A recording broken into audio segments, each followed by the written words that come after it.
Di toko DK mobil itu sering banyak orang pas ganti oli itu bertanya apakah olinya itu mau diganti sekalian sama filter oli. Ini bukan endorse ya, kita cuman mengilustrasikan bahwa filter oli itu seperti ini, dan kebanyakan orang itu coba cek dulu. Nah ini tuh kalau udah nempel di blok mesin itu ininya nggak bisa kelihatan bahwa ini kotor atau tidak kotor.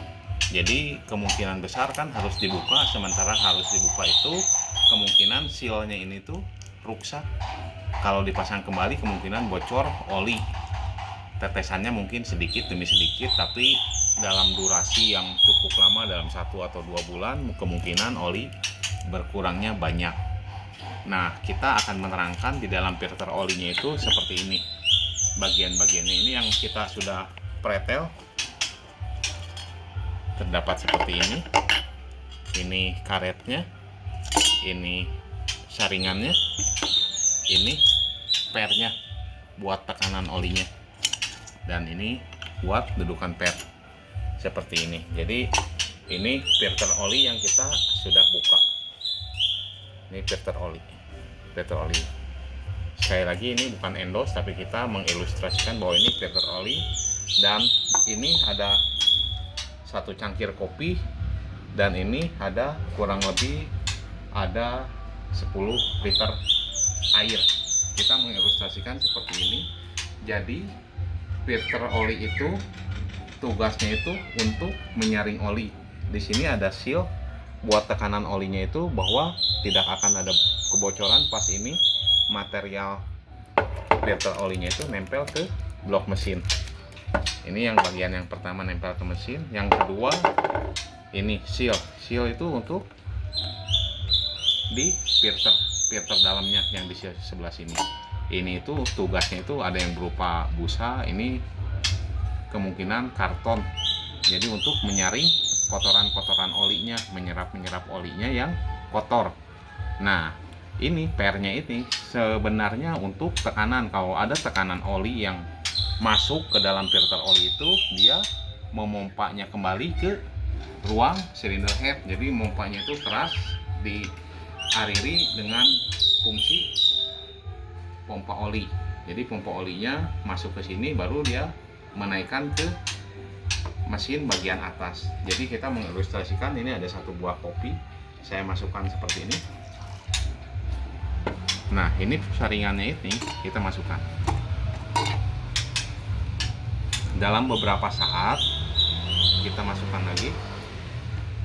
Ini ibaratnya itu kopi ini seperti oli itu, yang olinya itu ada pembakaran, ruang pembakaran, kemungkinan besar ada ruang pembakaran adalah kotoran itu bakal jadi hitam.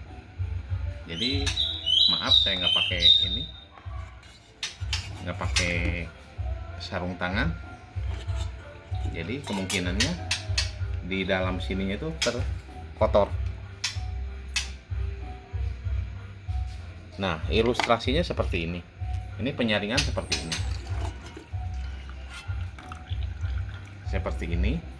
Nah kita dalam 1 filter oli itu kemungkinan cuman berisi 1 gelas.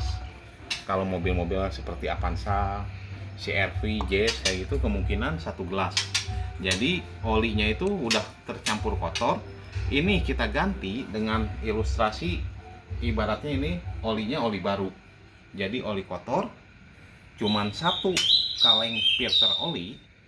Ini 1 kaleng filter oli itu yang kemungkinan kan orang-orang berpikirnya 2 kali atau 3 kali ganti oli filter. Tapi kemungkinan, kenapa sih kalau di DK mobil itu dianjurkan lebih bagus ganti filter oli. Nah diganti filter oli itu ibaratnya 1 oli kotor di dalam filter oli itu dicampurkan dengan oli yang bagus. Nah seperti ini diaduk sama pompa oli, sama krek as, sama piston, sama stang seher, sama pelatuk klep, sama suling klep. Nah hasilnya seperti ini. seperti ini. Hasilnya itu oli yang baru pun sejernih apapun, nggak diganti filter olinya, dalam durasi mesin nyala kemungkinan 5 menit itu akan terjadi seperti ini. Ini ilustrasi kalau tidak diganti filter oli. Filter oli kemungkinan ada yang jual 45.000 atau 65.000 tergantung tipe mobil, sampai 200 lebih, 300 lebih juga ada, tergantung filter olinya dipasangkan di mobil apa. Jadi menurut saya lebih baik diganti filter oli daripada olinya itu menjadi kotor.